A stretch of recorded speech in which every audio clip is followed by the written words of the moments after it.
How about some hockey? Maple Leafs, Bruins, rookie scoring off Monday in Kitchener. Third frame, Nazem Kadri steals, dangles. What a nice goal. Ties it up at 4. Then on the power play, Jesse Blacker setting up Christian Hansen one time for a good time. His third of the game, 5-4 Leafs. Late third, it's Rob Quitz. The point shot will beat James Reimer, and that sends things to overtime where Jamie Arneal works a beautiful give and go with Zach Hamill for the winner as the Bruin rookies take it 6-5 in overtime.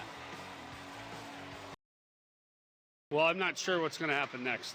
It's kind of the scenario we're in. I think everyone knows that we reacquired a draft pick.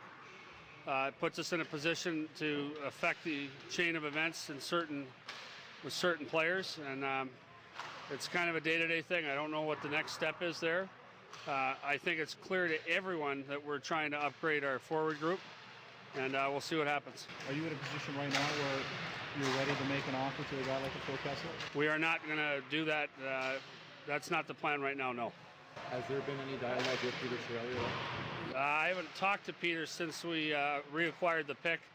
I met with him and told him we were going to do that, so that was no surprise. And I've emailed him since then, but I have not spoken with him. I'm going to probably try to call him later today. I'm not going to talk about Phil Kessel. The mechanics on an offer sheet are once a player signs an offer sheet, that player's under contract to one of those two teams.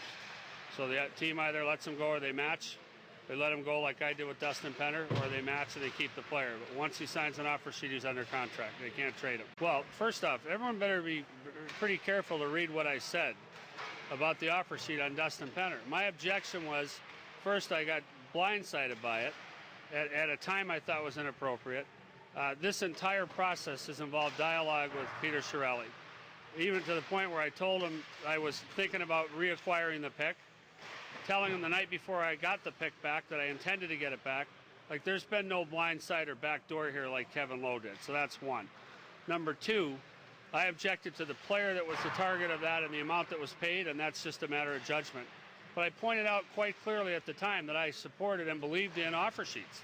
They're part of the CBA, and I said I have no objection to offer sheets. It's in the CBA, so if a team utilizes that tool to get better, it's not an issue for me. It wasn't an issue for me. So on that basis, I don't think they're parallel circumstances at all. Is the key dialogue with the other general manager, in your opinion? Well, I think it's a professional courtesy that professional people would do, and it wasn't extended to me, and I objected to it then, and I feel the same way now. But at the same time, you said that right now... I do not contemplate an offer sheet on Phil Kessel at this time.